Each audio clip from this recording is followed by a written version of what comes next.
Question number 4. An archer stretches her bow while taking aim to the target. At the target, she then releases the arrow, which begins to move towards the target.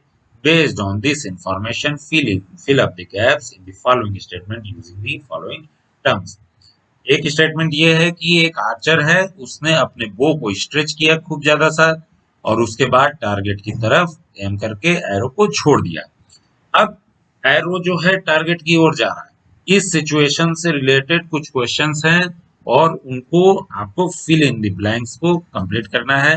कुछ words दिए हुए हैं, चलिए एक एक करके देखते हैं। ये क्या है?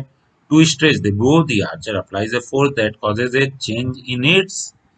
आर्चर क्या कर रहा है? बो को स्ट्रेच कर रहा है। स्ट्रेच करने के लिए एक फोर्स अप्लाई कर रहा है। फोर्स अप्लाई करने से क्या हो रहा है? क्या चेंज हो रहा है? इसका जो बो है उसका शेप चेंज हो रहा है, वो खींच रहा है, ओके, और उसका शेप चेंज हो रहा है। D the force applied by the archer to stretch the bow is an example of. कौन सा फोर्स है जो आर्चर अप्लाई कर रहा है? That is a muscular force. क्यों? क्योंकि वो अपनी मसल्स के थ्रू उसको स्ट्रेच कर रहा है, उसको खींच रहा है, ओके।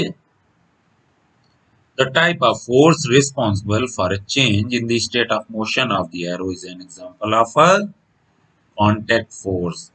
देखिए कौन सा फोर्स इसमें है जिस वजह से एरो का स्टेट ऑफ मोशन चेंज हो रहा है। स्टेट ऑफ मोशन कैसे चेंज हो रहा है? वो स्टैंड स्टिल था, रुका हुआ था एरो, उसने मस्कुलर फोर्स के थ्रू उसको कस के खींचा और जैसे ही रिलीज किया तो वो एरो आगे की तरफ मूव कर गया। यहाँ पर क्या हुआ? कांटेक्ट फोर्स हमारे मसल्स के थ्रू उस एरो में ट्रांसफर हुआ और वो एरो आगे की तरफ मूव कर गया। While the arrow moves towards its target, the forces acting on it are due to।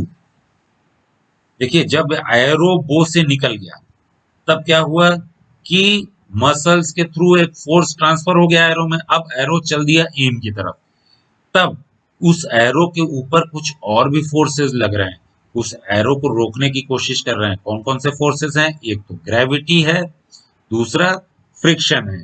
ये एक एरो है, जब एरो अपने एम की तरफ जा रहा है तब क्या होगा? एक तो नीचे अर्थ है, अर्थ उसको अपनी तरफ अट्रैक्ट कर रही है, उसकी वजह से उस पे ग्रेविटी का फोर्स लग रहा है, ओके। दूसरा क्या हो रहा है? एरो अपने टारगेट की तरफ जा रहा है और रास्ते में क्या है? एयर है, और एयर की वजह से इस पे एक फ्रिक्शन क्रिएट होगा। ये फ्रिक्शन फोर्स भी इस एरो के अगेंस्ट लग रहा है। तो कौन कौन से फोर्स लग रहे हैं इस एरो पे?